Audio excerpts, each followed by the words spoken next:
नमस्कार नमस्कार नमस्कार. शाहीर काय शाहीर उठणार नाही बसणार नाही. काय खाणं नाही पिणं नाही रे साऱ्या जमान्याची बुंगारी तुम्ही मला म्हणता पिणं नाही. शाहीर शाहीर पिणं सोडलंय आपण. काय म्हणतो शाहीर दारू पिणं सोडलंय आपण. कधीपासून? तर नमस्कार मित्रांनो, जसं की आपलं डिस्कशन सुरू होतो ऑन MGM 90.8 FM. साथ है तो बात है about show my artist grow my artist. तर आज आपल्या सोबत आहे आपल्या पारंपरिक संस्कृतीला जपणारे हेच ते कलाकार आहेत. तर तुम्ही विचार करत असणार की आपली कोणती पारंपरिक कला होती ज्याला आपण जोपासतो आपल्या लोककलेच्या नावाने. तर आज आपल्या सोबत आहे उमेश सर. सर, भरपूर लोक कलेमध्ये आहेत, तुम्ही या कलेला जपण्याचं ठरवलंय. तुमचं मोटिवेशन कुठून येतं याच्यासाठी? म्हणजे मोटिवेशन असं नाही म्हणता येणार, पण एक कला म्हणजे एक आवड असते सर. कला म्हणजे एक आवड असते. तर बऱ्याच लोकांना वेगवेगळ्या गोष्टींचं व्यसन असतं. लाईक कोणी चेन स्मोकर असेल, कोणी म्हणजे वेगवेगळं असतं. तसं एक कलाकाराला ना म्हणजे कला त्याचं संपूर्ण असतं. तर एक म्हणजे त्याच्यातून मोटिवेशन पण येतं. तर समजा आता मी बासरी वाजवतो, म्हणजे वाजवत नाही, मी एक्झाम्पल देते. समजा मी बासरी वाजवतो, तर मी आज बासरी वाजवायला समजा शिकलो, तर मला अजून त्याच्यामध्ये मोटिवेशन की आता आणखी वेगळा कुठला सूर वाजवू किंवा वेगळं काय शिकू. तर असं करत करत करत करत ते एक व्यसनच बनून जाते कला म्हणजे. आणि अर्थातच आता एकदा शिकलं तर समोर जाता जाता मोटिवेशन तर मिळणारच. तर असा एक तो भाग आहे. बरोबर. सर, तुम्हाला काय वाटतं? तुम्हाला मोटिवेशन कुठून भेटतं? नाही, सिद्धूने सांगितल्याप्रमाणे बाबा, आता मी अगोदरही सांगितलं की मी ग्रामीण भागातून आलेलो आहे, त्यामुळे मी लोककला बघितलेली आहे आणि त्या शिकण्याचा प्रयत्न मी करतोय. आणि आमच्या आर्थिक क्रिएशन ग्रुपमध्ये वेगवेगळ्या लोककला होतात. उमेश सर आम्हाला नृत्य शिकवतात. तर ते आम्हाला कुठंतरी ते बघितलेलं आहे आणि ते आता आम्ही करतोय. त्याचाही आम्हाला आनंद आहे.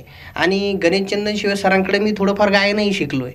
की बाबा आता समजा आईचा गोंधळ असेल, जागरण असेल, की आई गंबाबाई हा केला माझ्या धाव आणि भरलाय तुझा मांड आई गोंधळाला याव. म्हणजे गायन असेल, नृत्य असेल, या सगळ्या कला मी शिकतोय आणि शिकण्याचा प्रयत्न करतोय. तर आपण या विषयावर तर बोलतोच आहे, पण मोस्टली लोकांना माहितीच नाही की लोककलामध्ये काय काय गोष्टी आहेत, है ना.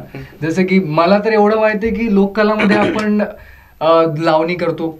मला याच्या व्यतिरिक्त काय माहित नाही, मी ओनेस्ट आहे, ठीक आहे.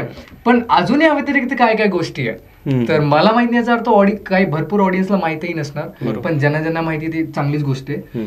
पण मग तुम्ही त्याच्यामध्ये सांगू शकता की अजून काय काय लोककलामध्ये येतं? लोककला म्हणजे नॉर्मल लोकांचा दृष्टिकोन काय माहितीये का, की लोककला म्हणजे लावणी, तमाशा, फड एवढीच लोककला. एवढंच वाटतं. एवढं आणि त्यांचे पण चूक नाही. त्यांना म्हणजे डोळ्यासमोर तेवढंच येतं ना वारंवार की लोककला हेच आहे, लोककला हेच आहे. पण लोककला म्हणजे सर, लोककलेमध्ये तुम्ही बघायला गेलं ना तर गायन पण येतं, वाद्य पण येतात, वाजवणारे पण येतात, गाणारे पण येतात, मग नाचणारे पण येतात आणि सगळ्या गोष्टी येतात. आता लोककला, आता लावणी तर एक आहेच, पण लावणी बरोबर जागरण असेल, गोंधळ असेल, त्यानंतर तुम्ही मला सांगितलं सर ते पिंगळा आहे, त्याच्यामध्ये पिंगळा आहे, वासुदेव आहे, जोगवा आहे. आणि भरपूर जर आपण याची हिस्ट्री बघायला गेली ना सर, तर ह्याची हिस्ट्री खूप डीप आहे. तर लिटरली याच्यावर PhD होईल, PhD होऊ शकेल प्रत्येक वेगवेगळ्या लोक, आणि आता लोक करता पण आहे. तर हे इतकं डीप आहे. तर फक्त लावणी हीच लोककला असं नाहीये. त्याच्यामध्ये बतावणी असेल, निलेश दादा आणि आम्ही दोघं मिळून बतावणी करतो. बतावणी हा असा फॉर्म आहे की 2 जण असतात आणि ते फनी वे मध्ये भरपूर काहीतरी अति सांगतात, लोकांना मनोरंजन. एक दाखवू का? एक प्रकारचे बाताड्या. कशाचं सर? बाताड्या मीन्स का, जसं समजा आता मी तुम्हाला काहीतरी सांगतोय, पण मी असं सांगणार की मी तुमच्यापेक्षा किती सरस असेल. म्हणजे मला जर एखादी गोष्ट सांगायची तर ती मी अवाजवी रूपाने सांगणार की नाही यार, माझ्याकडे असं नाही, माझ्याकडे इतकं आहे, तुमच्यापेक्षा जास्त आहे. आणि असं ते पटवून देण्याचे असं. आणि एक कॉमिक म्हणजे जसं आपण प्रहसन वगैरे असतं ना, त्या टाईप मध्ये ते स्टेजवर सादर करतात. आणि विशेष म्हणजे सर, बतावणी हा लोककला प्रकार असा आहे, समजा आपण एखादी लावणी करतो, लावणीनंतर लगेच दुसरं आपल्याला एखादं नृत्य करायचं आहे, तर तेवढ्या वेळामध्ये तो गॅप भरूनही निघला पाहिजे, लोक स्थिर राहिले पाहिजे आणि लगेच ते दुसरं हे होतं. त्याच्यासाठी ती मध्यंतरी ती बतावणी केल्या जाते. ते आता आम्ही साजरीकरण करतो. चला आज टांग टांग टांग टांग टांग टांग टांग टांग ढोलकी धंटाक धंटाक धंटाक. शाहीर, अरे नमस्कार शाहीर. नमस्कार नमस्कार नमस्कार. शाहीर काय शाहीर उठणार नाही बसणार नाही. काय खाणं नाही पिणं नाही. रे साऱ्या जमान्याची बुंगारी तुम्ही मला म्हणता पिणं नाही. शाहीर शाहीर पिणं सोडलंय आपण. काय म्हणतो? शाहीर दारू पिणं सोडलंय आपण. कधीपासून? पण तुमच्यासारख्या मित्रांनी पाजली तर पितो लगेच. ए रे, तेच तर म्हणलं पिणं सोडलं. बरं ते जाऊ दे. हा. काय काय सध्या करतो काय तू? अरे काय एक से बडकर एक कला चालू आहे शाहीर इथं. बरोबर आहे, बरोबर काय आहे. टॅलेंटेड लोक आलेले आहेत. एक से बढ़कर एक. तुम्हाला सांगतो हा. महाबाप. हा. अरे बाप. तो हा बाप. अरे बाप. अरे बाप. तुमचा बाप अरे बाप. महाबाप अरे तो हा बाप. बाप. हा. अरे बाप. और तुमचा बाप अरे बाप. माझा बाप अरे बाप. बर बर बर, तो हा बाप. तुम्हाला सांगतो महाबाप हा. एवढा लंबा होता. हा. एवढा लंबा होता. बरं. फिरता फॅन हाताने थांबवायचा. अरे बेकार. हा. म्हणजे तो हा बाप काय करायचा? फिरता फॅन हाताने थांबवायचा. तुम्हाला सांगतो शाहीर, हा. महाबाप तुमच्या बापापेक्षा डबल होता. बरं. पण तुमच्या बापासारखे रिकामे काम करत नव्हता. कटकन जायचं आणि बटन बंद करून टाकायचं. हो, शाहीर माझा. बरं माझा त्याच्याकडे इतकी मोठी गोधडी होती. बरं. इतकी मोठी गोधडी होती त्याच्याकडे. हा. अंगावर कधी घेतलं ना हा. अख्खं महाराष्ट्र दाखायचं. बापरे, एवढी म्हणजे मोठी. ती अंगावर घेतली तर अख्खं महाराष्ट्र झाकायचं, झापायचं. हा. तुम्हाला सांगतो माझ्या आजोबात मिळले भयंकर कला होती. काय करायचं? ते काय करायचे माहितीये हा. का? लोकांच्या गोदड्या घेऊन झोपायचे. लोकांच्या गोधड्या घेऊन झोपायचे. हा, हा. मग गावातले लोक कुठे झोपत होते? तुझ्या आजोबाच्या गोदडीत. काही सांगतो का रे? ए, काही सांगतो का? हे बघ, अरे आता किती भारी गण झालं तुला काही बडबड चालू इथं. ते जाऊ दे हा. शाहीर. कसं आहे, टिंगल केल्याशिवाय कोणी शिंगल हा, पाजत नाही. बरं बरोबर मला आहे. सांगा, याच्या मौरा काय? याच्या मौर. हा. अरे याच्या मौर आता आपण गणरायांचं आगमन झालं. बरोबर आहे. गणरायांचं आपण दर्शन हो, घेतलं हो. आणि याच्यानंतर आपण पाहणार आहोत हा. पिंगा. पिंगा बघायचंय तुम्हाला चला पिंगा? बघूयात, चला. चला. तर ही एक बातवणी हा पण एक लोककलेचा प्रकार आहे जो तमाशा फड मध्ये जुन्या काळामध्ये वापरला जायचा. तर अशा भरपूर लोककला आहेत आणि आता काही लोककला विलुप्त पावत चालल्या. पण काही लोक आहेत आमच्यासारखेच.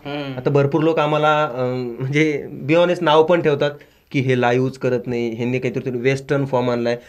ऍटलिस्ट आम्ही लोककला जपतो तरी ना. हो हो बरोबर, हा. ते समाधान जगतोय आहे. आणि जगतोय. जगतोय. ऍक्च्युली हा व्यवसाय केलेला आहे बऱ्याच जणांनी. हम्म. पण आता काय पोटा पाण्यासाठी सगळ्यांना करावंच लागतं. दुसरी गोष्ट, लोककला जपता जपता आणि जगता जगता त्यातून काही जर मानधन भेटत असेल तर तो कलाकार जगतो. म्हणजे लोककलेने जगतो आणि स्वतःचं कुटुंबही जगवतो. आणि याचा व्यवसाय करणारे जे लोक आहेत तर ते लोक फक्त पैशासाठी काम करतात. ॲक्च्युली जर पाहायला गेल्यानंतर खरे कलाकार जे असतात ना, समजा आता रोडावर जाणारा एखादा पोतराज आहे.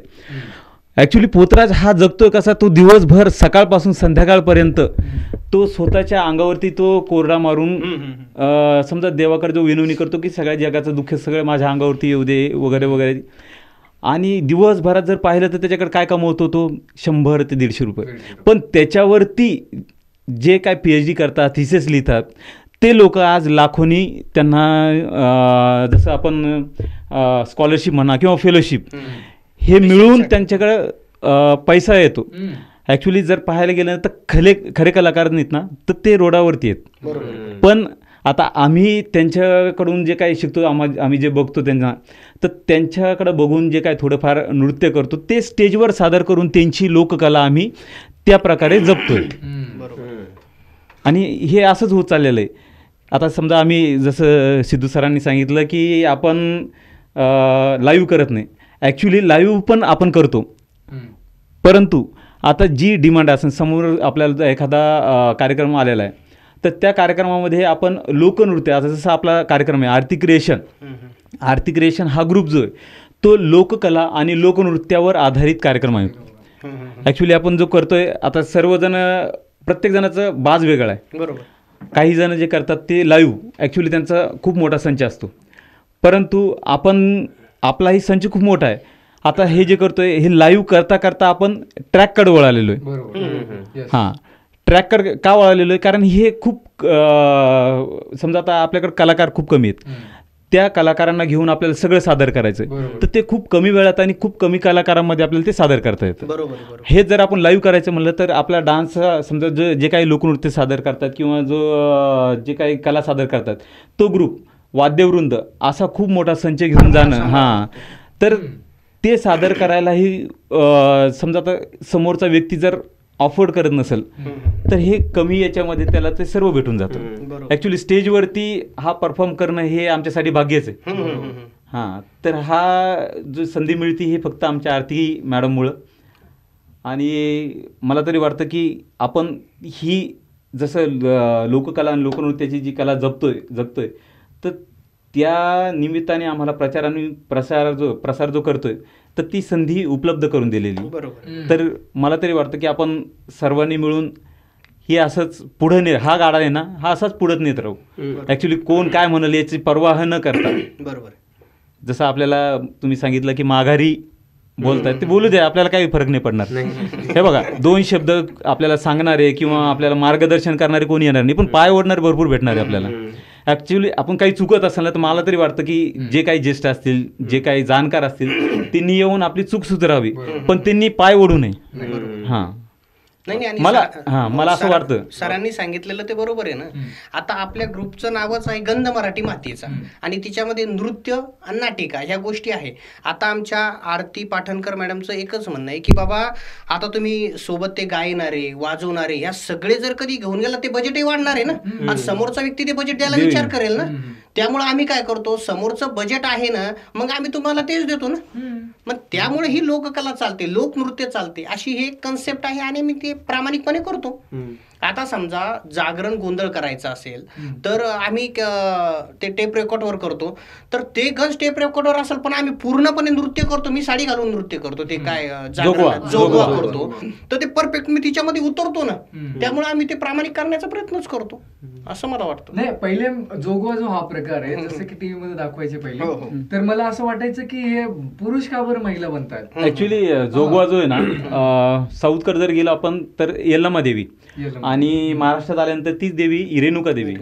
हा तर देवीला जे सोडल्या जातात, जसं आपल्याकडे खंडोबाला सोडल्या जातात ते सर्वांना माहिती की खंडोबाला जे स्त्रिया सोडल्या जातात ते मुरळ्या असतात आणि पुरुष सोडले जातात ते वाघ्या असतात. तसाच तो प्रकार तिकडे जोगता आणि जोगतीन. तर त्यांना ते पूर्ण आयुष्य ते देवीची सेवा करण्यातच घालवावं लागतं. मग त्यांना ते माधुकरी म्हणजे जे काय असेल ते मागून त्यांचे उदरनिर्वाह करावा लागतो. तर ही जी कला आहे आता ॲक्च्युली आपण ती नृत्यातून सादर करतो. आता ते जगत असेल ती खूप वेदनादायक आहे, पण ही एक कलाच आहे, लोककलाच आहे, त्याच्यामुळे ते आम्हाला नृत्याद्वारे सादर करावं लागते. एक प्रकारचं साकडच असतं देवीकडे जे आम्ही नृत्य करतो ना, ते एक प्रकारचं साकडच असतं, फक्त आम्ही ते स्टेजवरती सादर करतो. आणि हा जो प्रकार आहे हे देवीच्या मंदिरामध्ये सादर करतात जे ओरिजिनल असतात. तो तुम्ही नवीन आला होता तेव्हा ह्या फील्डमध्ये, बरोबर सर? तर मग तुमचा कसा एक्सपिरियन्स होता, तुम्ही ह्या ज्या गोष्टी बघितल्यात, एक्सपिरियन्स केलात, तर या बघितल्यानंतर तुम्हाला काय वाटलं की या खरंच अशा असायला पाहिजे का, यार खरंच ह्या खूप इंटरेस्टिंग आहे? तुमचा पर्स्पेक्टिव्ह कसा होता पहिल्यांदा जेव्हा तुम्ही या कलेमध्ये उतरला होता तेव्हा? हाँ, तो मैं जब फर्स्ट टाइम मैंने ये सब देखा, महाराष्ट्रात राहायचं असेल तर मराठीत बोला. मराठीतच बोलावं लागेल. पर मुझे हिंदी में बोलना है, सो कहना है. सर की परमिशन लो फिर. Thank you so much sir. आप यहाँ से नहीं हो पर फिर भी आप लोकल में हो, that is very great for us. आणि सर सगळ्यात महत्वाचं म्हणजे ती दिल्लीहून आल्यानंतर तिनं ती लोककला बघितली आणि तिला ती आपलीशी झाली, हे तिचं फार मोठेपण आहे आणि ती आज ती सादरीकरण करते, ते फार मोठे. आणि मेन गोष्ट लावणीमध्ये समजा ज्या पारंपरिक लावण्या आहेत तर त्याच्यामध्ये काही शब्द जे असतात, म्हणजे जसं सर एक्झाम्पल एखादा शब्द पिकल्या पानाचं वगैरे वगैरे, तो तिला माहित नाही ना, पण तरी पण त्या शब्दांचं मेनिंग जाणून घेऊन नजाकत असेल आणि त्याच्यावरती लावणी करते, त्याची स्टडी मतलब वही करते. है, मतलब जो ये नॅचरली होता है शायद. इसका नहीं लेकिन नहीं, नेचुरल की बात, मतलब मराठी जो भाषा है वो मतलब है ही थोड़ी, मतलब कैसे बोलते हैं, अपनी सी लगती है. हाँ, मतलब हमारे अंदर वो समा जाती है, हमको नहीं भी आती है अगर. बट कैसे होता है, जब मैं यहाँ पे आई नई तो मैंने सब देखा, तो सबसे पहले तो घर से परमिशन मांगी कि ये सब करूँ या ना करूँ. फर्स्ट ऑफ ऑल तो मेरी मम्मी को तो पहले से ही पसंद था सब, तो मिल गई इजीली परमिशन. बट जब मेरे को ये सराउंडिंग में सब लोग मिले इतने सपोर्टिंग, मतलब अगर मुझे कुछ नहीं भी आता है तो भी मुझे सिखाने वाले, सब बताने वाले हर चीज़ में, मतलब हर चीज़ को मतलब आपको समझा के एक्सप्लेन करके. जैसे उमेश सर है, अगर मैं कभी कुछ गलत लिरिक्स गा रही हूँ कि मुझे मराठी नहीं आती है, तो सर मुझे बताते हैं अरे ऐसे नहीं होता है, ये ऐसा होता है, तू कुछ भी गा रही है, कुछ भी कर रही है. बट ठीक है चलो, वो भी उन्होंने निगलेक्ट करके मुझे सब मतलब मराठी के लिए सिखाया, मराठी लैंग्वेज में. और जब हम लोग पूरी पोशाक पहनते हैं, उसकी जो कॉस्ट्यूम रहती है वो इतनी ब्यूटीफुल लगती है, क्योंकि हमारी बाहर के लोग जब हमको पसंद करते हैं, means out of the Maharashtra, if they are loving you, तो वो बहुत ही ज़्यादा महाराष्ट्र के लिए बहुत गर्व की बात होती है, क्योंकि हमारे जो इतने सारे मतलब हर स्टेट में सब लोगों के फोक डांस अलग अलग होते हैं, बट महाराष्ट्र के बहुत अधिक है, मतलब बहुत ही ज़्यादा एक्सपांड है। और उसके अंदर आप लोग उसको मतलब कैसे समझाऊँ अभी मैं, अट्रैक्ट करते हो उस चीज को, और वहाँ पे जब परफॉर्म करते टाइम पे आप फर्स्ट टाइम देखोगे तो आपको पक्का मन करेगा काश मैं अभी ये डांस करूँ। मतलब उतना एनर्जेटिक होता है वो, जैसे अभी पंजाब का भांगड़ा है वो भी करते टाइम पे आपको लगेगा कि मैं करूँ, बट यहाँ पे जो हर एक डांस है, जोगवा हो गया, जागरण गोंधड़ हो गया, फर्स्ट ऑफ ऑल गणपति वंदना, उस टाइम पे सब लोगों के दिल में ये बात आती है कि मुझे भी ये डांस करना है, एक बार तो करना है। और आरती क्रिएशन की वजह से, आरती मैम की वजह से बार बार ये करने को मिलता है, ये बहुत बड़ी बात है। तो बहुत अच्छा लगता है। प्रश्न असा आहे की मग तुम्हाला प्रॉपर ऑडियन्स कडनं किंवा आपल्या समाजाकडनं किंवा आपण म्हणू की लोकांकडनं, लोकनृत्य आहे शेवटी, तर लोकांसाठी बनवलं गेलेलं आहे ना, तर मग याची सुरुवात कशी झाली होती किंवा लोकनृत्याचं हे काय म्हणजे काय त्याचा अर्थ लोकांना तर मोस्टली माहिती नाही, लोकनृत्य म्हणजे माहिती नाहीये, बरोबर, किंवा लोककला म्हणजे काय एक्झॅक्टली. ऍक्च्युअली जर पाहायला गेल्यानंतर लोकांनी लोकांसाठी केलेलं जे नृत्य असतं ते लोकनृत्य म्हटलं जातं. पण जसं समजा आता आपण शेतकरी धरून चला, एक छोटीशी व्याख्या जर म्हणलं तर आपण एखादं नृत्य करताना जो आनंद होतो, म्हणजे आनंदी होऊन जे नृत्य करतात बेभान होऊन, तर ते तसं याच्यात मोडलं जातं. शेतकरी झालं, कोळी झालं, आता कोळी काय आनंदी होऊन नृत्य करतं की बाबा त्यांचा नारळी पौर्णिमाला जसं त्यांचा एक मासेमारीचा व्यवसाय आहे, तो मासेमारीच्या व्यवसायाला सुरुवात त्या दिवसापासून करतात, म्हणून ते इतके आनंदी होऊन ते नृत्य करतात. तर हे जे काय असतात ते हे लोकनृत्यामध्ये मोडलं जातं. प्रत्येकाचे लोकनृत्य वेगवेगळे. म्हणजे आपल्या महाराष्ट्रामध्ये जेवढ्या पण जमात होत्या ना जुन्या, शेतकरी असेल, धनगरी असेल, भलगरी है ना, धनगरी असेल, कोळी असेल, तर ह्या जमातांनी त्यांच्या कला हे केल्या, तर त्यांच्या त्या लोककला झाल्या. आणि हे फक्त महाराष्ट्रात, नाही तर पंजाबमध्ये गेलं पूर्ण पंजाबमध्ये भांगडा, गुजरातमध्ये पूर्ण गुजरातमध्ये गरबा दांडिया. पण महाराष्ट्र एकमेव असा आहे की दर 100 किलोमीटर नंतर वेगवेगळी कला तुम्हाला दिसेल. आणि एवढं महाराष्ट्रातच हे की आपली भाषा पण जी आहे मराठी, तर दर 30 किलोमीटर आपली टोन चेंज होतो महाराष्ट्रात. बरोबर.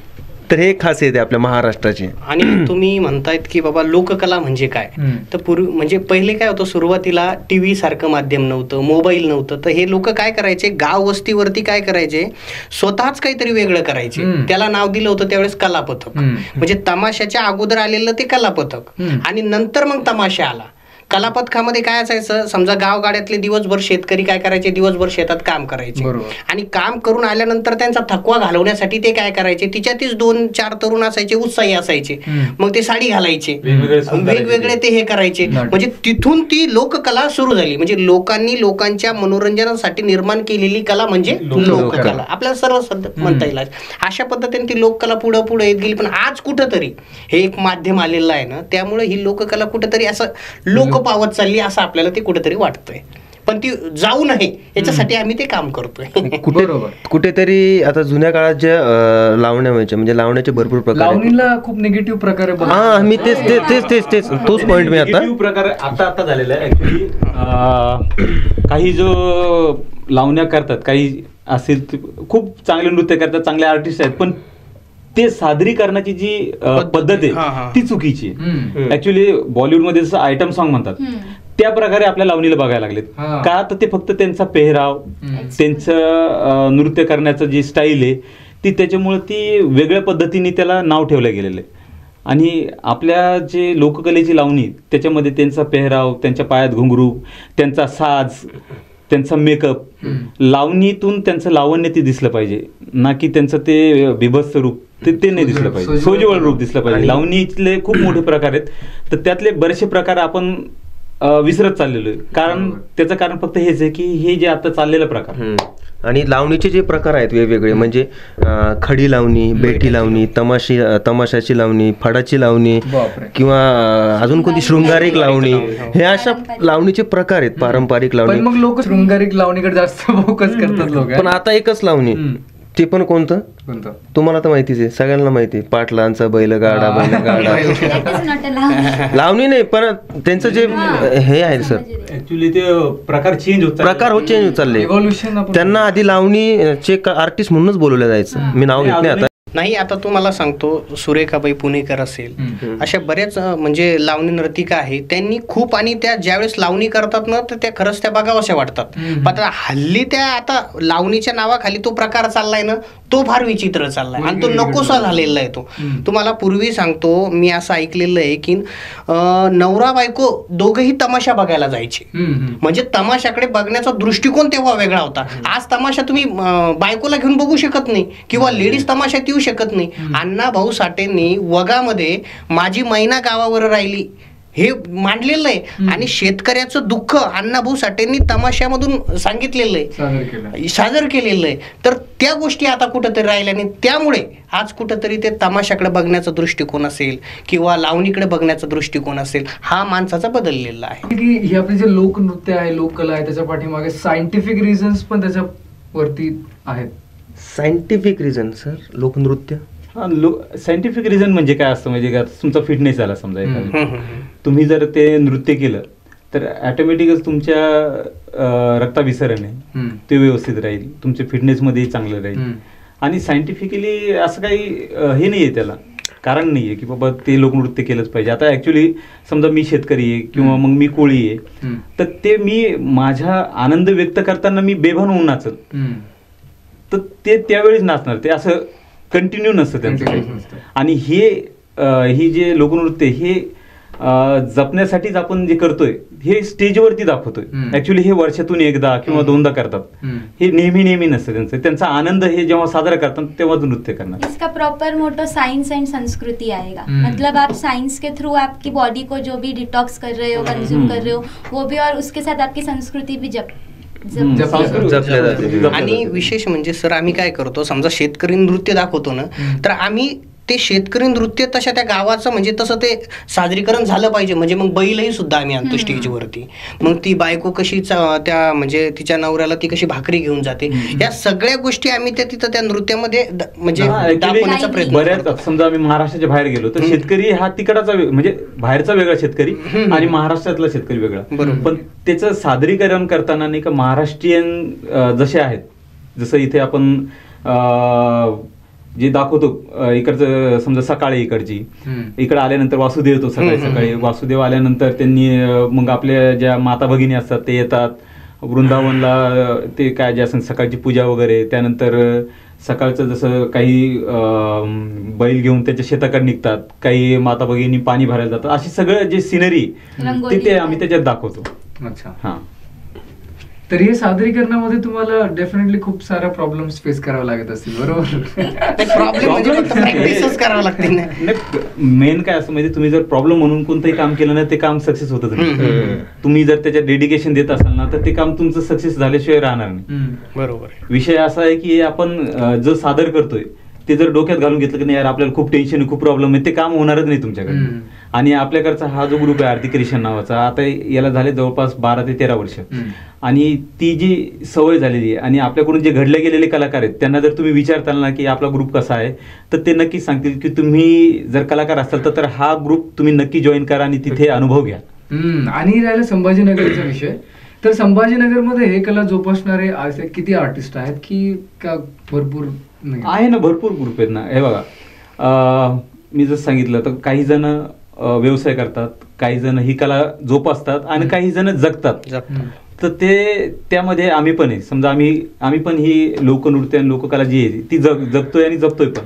आता ग्रुप खूप आहेत संभाजीनगरमध्ये, इतके ग्रुप आहेत की प्रत्येक जणाला पोट भरावं लागतं. मी पहिले सांगितलं उदरनिर्वाह त्याच्यावरतीच आहे. तर तसंच ही कला जपता जपता जे जगतायत तर असे ग्रुप आतापर्यंत टिकलेत आणि काही जे ग्रुप आहेत ते सुरू झाले आणि काही दिवस चालले.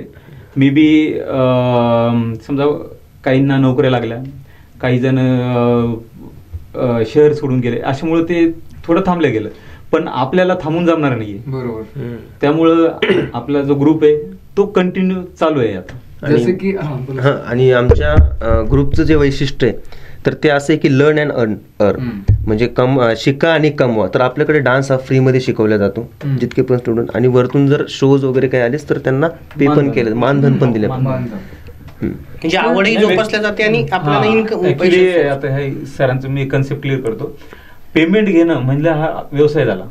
आपल्याकडे जे भेटतं ते मानधन भेटतं. आणि असंच जो एक जे म्हणतो ना उपक्रम आम्ही सुरू केलेला आहे म्हणजे आर्थिक क्रिएशनच्या थ्रू, एक समजा आता बाहेर देशातले जे येतात पर्यटक त्यांच्यासमोर ही कला सादर करण्यासाठी एक ब्रेड अँड बटर योजना सुरू केलेली. त्याच्यामध्ये आपण त्या कलाकारांना मानधन स्वरूपात जे काय असेल ते देत असतो आणि ती जी आपली ही कला आहे ही त्यांच्यासमोर सादर करतो. असं ते रेग्युलर आपण ताज हॉटेलमध्ये करत असतो. ही फक्त आपल्या आर्थिक क्रिएशन ग्रुपमधूनच होत असतं, हे बाकी कुठंच नाही आहे. आणि याच्यामुळे काय होतं की बाहेरून जे येणारे पर्यटक आहेत हां, तर त्यांना आपल्या महाराष्ट्राच्या लोककला आणि लोकनृत्याचा एक काय म्हणता येईल त्याला इतिहासही कळतो. दुसरी गोष्ट तुमचं जे सादरीकरण आता आम्ही 2-3 वेळा अनुभवलं की त्यांना सादरीकरण झाल्यानंतर ते येतात, भेटतात, मग मुलींचे पेहराव बघतात, इतकं ते भाऊक होऊन जातात की नाही अरे हे काय आहे नेमकं. येऊन ते विचारतात, सगळ्यांना भेटतात, त्यांच्याशी बोलतात, त्यांच्याशी त्यांचं जे काय असेल ते शेअर करतात आणि त्यांच्याबरोबर फोटोज काढतात. आता कधी कधी काय वाटतं आपल्याला पण थोडी अभिमानाची गोष्ट आहे, बाहेरून जे जेव्हा येतात ना ते आपल्यासोबत फोटो काढतात, तो एक फील वेगळा असतो आपला.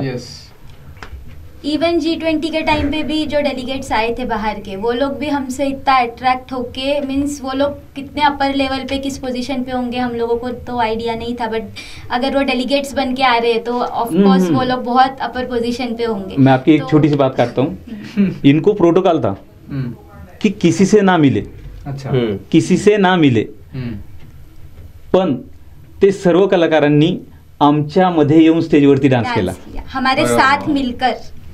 गणपती मिरवणूक डान्स केला, लेजिम लेके डांस किया उन्होंने, तो वो एक बहुत प्राउड मोमेंट था हमारे पूरे ग्रुप के लिए. तर सोसायटीमध्ये कसं आहे आता की वेस्टर्नायझेशन जास्त चालू आहे, की आपले लोक जास्त ते वेस्टर्न डान्स स्टेप्स ते करतात, ट्रेंडिंगला चालू असतात. तर मला कसं वाटतं की आपलं जे लोकनृत्य आहे ना त्याच्यावरती लोकांचं थोडं लक्ष कमी होतंय का वाढतंय, तुम्हाला काय वाटतंय? त्याच्यावरती लक्ष कमी होतंय पण ते एक ट्रेंडिंगला आलं की ते वापस त्याच्यावरती लक्ष देतात. म्हणजे आता बेसिकली जर पाहायला गेलं ना आपण, तुम्ही कोणत्याही स्कूलला जा, स्कूलला गेल्यानंतर तुमची सुरुवात ही लोकनृत्यानेच होणार. कोणत्याही स्कूलमध्ये जा, गॅदरिंग जेव्हा घेतो ना आपण, तर तिथे तुम्हाला तुमच्या महाराष्ट्राची लोककला आणि लोकनृत्य याला प्राधान्य द्यावंच लागेल. दुसरी गोष्ट, तुम्ही जेव्हा एखादा कार्यक्रम करता, कोणताही घ्या, XYZ, समजा आता कॉर्पोरेट लेवलचा, तिथं तुम्हाला लोकनृत्यच दाखवावं लागेल. कारण ते त्या कार्यक्रमात येणारे जे प्रेक्षक असतात तर ते ऑलरेडी टेलिव्हिजनवर किंवा मूवीमध्ये ते बॉलिवूड वगैरे सगळं बघत असतात. नवीन प्रकार हे जे असतात ना, हे फक्त आपल्या महाराष्ट्राच्या कले आणि लोककलेत आणि लोकनृत्यात दिसून येतात त्यांना. बाकी नेहमीचं तर ते असंच आहे, रील्सवर तर नेहमीच बघायला लागलेत आता, त्याच्यामुळे ते बघायला त्यांना पसंती. काही आता प्रत्येकाची आवड सेम नसते, प्रत्येकाची आवड वेगवेगळी, त्याच्यामुळं त्यांना काहीतरी नवीन बघायला भेटतं, त्यामुळे तेही त्याची वाहवा करतात. कारण आता विशेष जसं तुम्ही सांगितलं, आता लावणी, महाराष्ट्राची लावणी ही सगळ्या भारतात फेमस आहे आणि बाहेर पण फेमस. हा, सगळीकडे. म्हणजे आता तसे तर आपल्या नृत्यांगना कोण होते ते ज्यांनी बाहेर जाऊन बाहेर देशात, सुरेखाताई पुणेकर, त्यांचा किस्सा असा आहे की जेव्हा त्यांना फर्स्ट टाइम विदेशात बोलवलं होतं, आय थिंक US समथिंग कुठेतरी असेल, फॉरेन मध्ये बोलवलं होतं कार्यक्रमासाठी. तर तिथं गेल्यानंतर ते व्हिसाचे जे ऑफिसर्स आहेत ते फॉरेनर वगैरे, तर ते त्यांना व्हिसा देत नव्हते. तर लिटरली त्या व्हिसाच्या ऑफिसमध्ये त्यांनी लावणी करून दाखवली. त्यांना प्रश्न विचारला गेला, तुम्ही खरंच नृत्यांगना आहेत का, नृत्यांगना आहेत का, कशासाठी चालली वगैरे, आम्हाला करून दाखवा काय करताय. तर त्यांनी लावणी करून दाखवली, तर त्यांनी सगळ्यांनी उभा राहून टाळ्या वाजवल्या होत्या आणि त्यांना सन्मानाने त्यांचा विजा दिला होता. फार मोठी गोष्ट आहे. आणि शेवटी काय असतं, हे काही याला समजा हिपहॉप आलं, काय जुनं ते सोनं असतं. आणि ही आपली लोककला परंपरा आहे ना, तुम्ही कुठेही जाओ पण ही लोककला परंपरा तुम्हाला विसरून जमायचं नाही. त्यामुळे तुम्ही त्या लोक याच्याशी भावनिक आहे ना कुठेतरी, की जसं की जर आपली कला जर वेस्टर्न देशांमध्ये कोणी बघतंय तर ते भावना घेऊन त्याला बघतात. बरोबर. अजून एक अशा जे पिढीचा प्रश्न आहे आपल्या, आपण पाश्चिमात्य कला जोपासली, समजा आपण हिपहॉप बेसिकली आपल्याला आवडणारच तिकडचं, पण मला तरी असं वाटतं की काही लोक समजा ज्यांना ती आवडती त्यांनी तो वर्ग वेगळाच करावा, पण आपली लोककला लोकनृत्याची ही जी कला जोपासणं आहे ना, तर याच्याकडेही काही लोकांनी वळलं पाहिजे. म्हणजे जे आता नवीन हे समजा तरुण पिढी आहे किंवा शाळेमध्ये पण याचा प्रचार आणि प्रसार झाला पाहिजे. हां, आता मी म्हणजे मागच्या 2 हफ्त्यापूर्वी एक गॅदरिंग बघितली. त्या गॅदरिंगमध्ये जो डान्स बघितला छोट्या मुलीचा, समजा आपण लावणी वगैरे पण बघतो, पण तो जो डान्स होता ना तो एक आयटम सॉंगवर होता. ॲक्च्युली ते तसं केले नाही गेलं पाहिजे, पण तो प्रत्येकाच्या शाळेचा प्रत्येकाचा याचा प्रश्न येतो.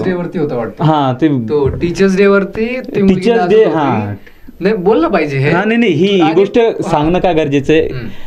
त्या मुलीचं वय काय, बरोबर, त्या मुलीला त्या गाण्याचा अर्थ कळतोय का, तिने जो ड्रेस घातलाय तो त्या कार्यक्रमाला सूट होतोय का, आणि हे जे प्रेझेंटेशन असतं हे पुढच्या पिढीला किंवा मग जे काय समोर बघणार आहेत तर त्यांनाही ते साजेसं आहे का, आपण जो काय मेसेज देतो तो चांगला मेसेज जातोय का, हे पण त्या शाळेनी किंवा मग जे काय करतात परफॉर्म, तर त्यांना ते करताना थोडा विचार करून केला गेला पाहिजे त्यांनी. आता असं जर मी बोललो तर थोडंसं आहे, पण तुम्ही उत्तर द्या मला त्याच्यावरती, की सर तो लावणीचा प्रकार असो, जसं की शृंगार आहे, तुम्ही वेगवेगळे प्रकार सांगितलं, मला तेवढं एक लक्षात राहिला. तर लहान मुलांनी तो प्रकार करायला पाहिजे का नाही पाहिजे, कारण की त्याच्यामध्ये जे वर्डिंग्स येतात त्याच्यावरती त्यांना जे स्टेप्स करायला लावतात, तर त्याच्यावरती तुमचं काय म्हणणं आहे? आता एक गोष्ट आहे सर, समजा झूमध्ये एखादा हत्ती असेल, प्राणी संग्रहालयच म्हणतात त्याला, हां, त्याच्यामध्ये एखादा हत्ती असेल, त्या हत्तीचं सर पिल्लू असेल ना ते हत्ती, तर त्याला एक समजा त्याला दोरी बांधल्या जाते गळ्यामध्ये साखळी, आणि त्याला जे असं ठोकलेला असतो खुट्टा म्हणतो आपण, साखळदंड आणि खुट्टा, तो इतकुसाच असतो सर. तो ओढण्याचा प्रयत्न करतो लहान असताना, ते निघत नाही, तो हळूहळू मोठा होतो सर. तो जेव्हा मोठा होतो ना तरी त्याला ते सगळं बांधलं जातं आणि तो खुटा तेवढाच असतो, त्याच्याकडून तो इझिली निघून जाईल, पण त्याला माहिती आहे की हे निघत नाही. तर असंच लहान लेकरांना जर आता आयटम सॉन्ग म्हणून लावणी आपण दाखवली तर त्यांच्या डोक्यात तेच राहील की हे आयटम सॉंगच आहे, त्यांच्या डोक्यात तेच राहील की हे असंच असतं, हे वर्डिंगच असे. पण आपण त्यांना पारंपरिक शृंगारिक जे काही लावण्याचे प्रकार असं व्यवस्थित समजून सांगितले, लाईक स्कूलमध्ये होईना किंवा घरी होईना, कारण गणपती मंडळामध्ये पण डान्स वगैरे होतात सर, त्याच्यामध्ये पण आपल्याला हे प्रकार बघायला भेटतात, बाहेर पण कॉम्पिटिशन्स असतात. जर तेव्हाच लहानपणीच आपण त्यांच्याकडून ही व्यवस्थित लावणी करून घेतली, व्यवस्थित जे वर्डिंग आहे ते सांगून गेलो, तर मोठं होऊन त्यांना तेच कळेल की नाही बाबा हे असंच असतं. बरोबर. किंवा समोर जाऊन त्यांना वेस्टर्न काही दाखवलं, त्यांना डोक्यात काय राहिलं, अगोदर तिला काय केलेलं आहे पारंपरिक शृंगारी. हां, दुसरी गोष्ट